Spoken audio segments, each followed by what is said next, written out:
Hello, अस्सलाम वालेकुम जी। अभी हम देख रहे हैं प्रोसेस कि किस तरह एक डायरेक्ट एक्सपोर्टर एक इनडायरेक्ट एक्सपोर्टर के साथ ट्रांजैक्शन कर सकता है, जिसके अंदर इनडायरेक्ट एक्सपोर्टर उसे अपनी चीज़ें ट्रांसफ़र कर सकता है, डायरेक्ट एक्सपोर्टर उसे अपनी कोई चीज़ दे सकता है कि किस तरह से ये आपस में ट्रांजैक्शन करेंगे। ईएफएस के अंदर जब इनडायरेक्ट एक्सपोर्टर किसी डायरेक्ट एक्सपोर्टर को कोई चीज़ देगा, तो जैसे हमने इससे पहले देखा था कि ईएफएस टू ईएफएस ट्रांसफ़र के लिए रेगुलेटरी अथॉरिटी की अप्रूवल चाहिए एज़ पर लॉ। लेकिन हमारे पास कहीं पर भी इनडायरेक्ट एक्सपोर्टर और डायरेक्ट एक्सपोर्टर के लिए, क्योंकि ये नहीं है कि रेगुलेटरी एसआरओ में कि रेगुलेटरी अथॉरिटी से अप्रूवल ली जाए, तो इसलिए हमने ये किया है कि उस एनओसी की अप्रूवल का प्रोसेस को एलिमिनेट कर दिया है, जिससे लोगों को आसानी हो जाए और ना कलेक्ट्रेट्स के ऊपर ज़्यादा लोड पड़े। तो अब हमारे पास ये प्रोसेस और सिंपल हो गया है।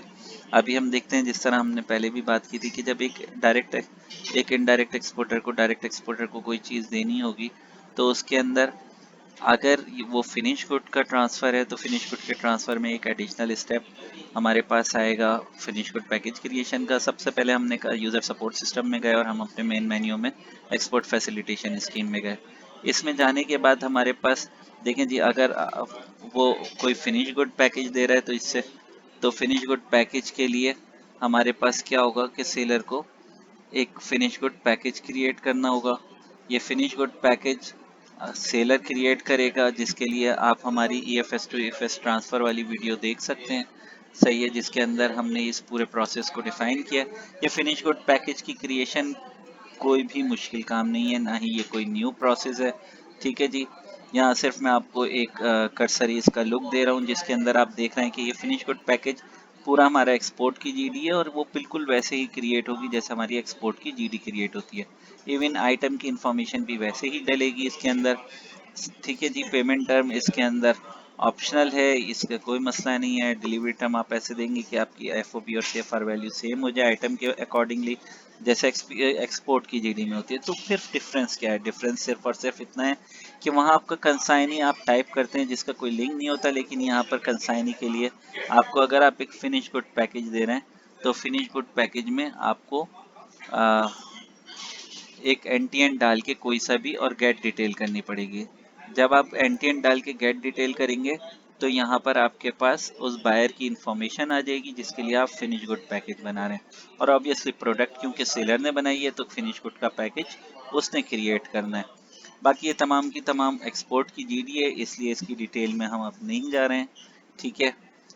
जो डिफरेंस था वो जैसे हमने आपको ब्रीफ किया कि सिर्फ आपने कंसाइनी या बायर का का एनटीएन नंबर डालना है और उससे गेट डिटेल कर लेनी है, ताकि एक वेरीफाइड बायर इसको परचेज कर रहा हो। ठीक है जी।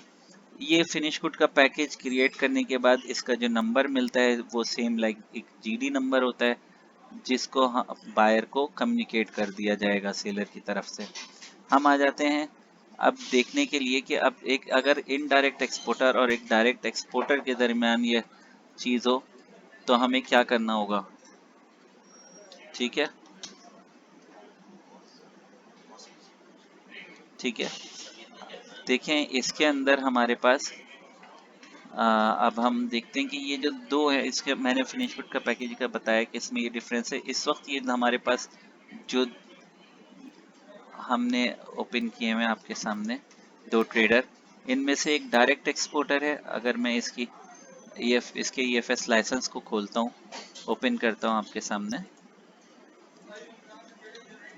देखें जी, जैसे हमने कहा कि रेगुलेटरी अथॉरिटी से अप्रूवल की कंडीशन जो एलिमिनेट है, वो इसी कंडीशन के ऊपर है कि एक ट्रेडर डायरेक्ट एक्सपोर्टर हो या मैन्युफैक्चरर कम एक्सपोर्टर हो, और दूसरा ट्रेडर इनडायरेक्ट एक्सपोर्टर हो। ठीक है जी। तो हम देखें तो यहाँ पर हमें नज़र आ रहा है कि ये इसके लाइसेंस के अंदर रजिस्ट्रेशन टाइप इसकी इनडायरेक्ट एक्सपोर्टर है, इस ट्रांजैक्शन में मौजूद एक ट्रेडर की, जबकि दूसरे ट्रेडर की मैन्युफैक्चरर कम एक्सपोर्टर है। तो अगर कोई एक भी ट्रेडर अगर इनडायरेक्ट एक्सपोर्टर है, यानी इनडायरेक्ट एक्सपोर्टर दूसरे इनडायरेक्ट एक्सपोर्टर से भी करेगा, तो भी इसके अंदर रेगुलेटरी अथॉरिटी इन्वॉल्व नहीं होगी फिर। लेकिन अगर दोनों डायरेक्ट एक्सपोर्टर या मैन्युफैक्चरर कम एक्सपोर्टर हैं, तो उसके अंदर ये चीज़ इन्वॉल्व होगी। अब हम देखते हैं कि एक एनओसी बना के ठीक है जी, ये मैंने आपको लाइसेंस में दिखाया कि इनमें से एक डायरेक्ट एक्सपोर्टर है, एक इनडायरेक्ट एक्सपोर्टर है। ठीक है, अब हम जा रहे हैं एक एनओसी फाइल करने, जिसको हम आपको दिखाएंगे कि वो नहीं गया। जी देखें, अब हम एनओसी पे जा रहे हैं। सॉरी, ये गलती से एग्जिट हो गया है। अभी हम एनओसी फाइल करेंगे।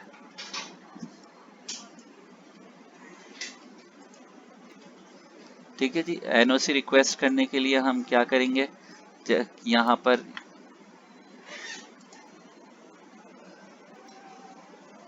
ठीक है, हमारे पास सेलर का एक जीडी नंबर बायर को पता होना चाहिए। ये बिल्कुल वही प्रोसेस है जो ईएफएस टू ईएफएस ट्रांसफर का है, वही सेम स्क्रीन है, वही सब कुछ है, सिर्फ एक स्टेप एलिमिनेट हुआ है।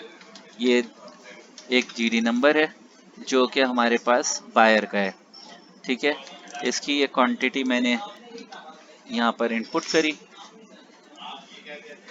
ये इनपुट करने के बाद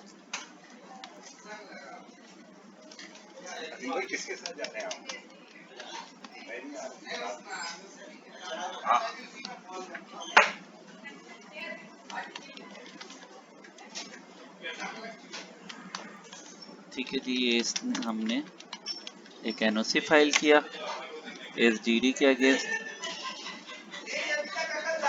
ये एनओसी फाइल हो गया है जी। देखिए, ये 17/3 को ये हमने एक एनओसी फाइल किया है जो असाइन हो गया है सेलर को। ये सेलर ने क्या किया जी, सेलर ने यहाँ पर जाके इसको फॉर एक्सेप्टेंस वाले मेन्यू से इसको एक्सेप्ट कर लेना है। अच्छा, अगर आप डिफरेंस भी देखें, जो डायरेक्ट और इनडायरेक्ट एक्सपोर्टर की ट्रांजैक्शन होंगी उनके अंदर हमने आखिर में ये इनडायरेक्ट एक्सपोर्टर का वर्ड ऐड कर दिया है। मैं भी आपको दिखाता हूँ। इसने जैसे एक्सेप्ट किया तो अब ये रेगुलेटरी अथॉरिटी को मार्क नहीं होगा। ठीक है जी, ये देखिए जी, ये आ गया request has been approved by regular EFS trader. और आप देखें, इनमें डिफरेंस के लिए हमने यहाँ पर इनडायरेक्ट एक्सपोर्टर का वर्ड कॉन्केटिनेट कर दिया, जबकि नॉर्मल जो ट्रांजैक्शन रेगुलेटरी अथॉरिटी वाली हैं उसमें आपको ये नहीं नज़र आएगा। ठीक है जी, अब हम देखते हैं वापस से ये बायर की स्क्रीन पे हम आ जाते हैं। बायर की स्क्रीन पे हमने देखा रिक्वेस्ट हैज़ बीन फाइल, ये थी। अब मैं इसको अगर देखता हूँ तो यहाँ पर इसका स्टेटस चेंज हो चुका है जी, जो मैंने एनओसी फाइल की थी। अब मैं देखता हूँ ये मेरी ये जीडी थी।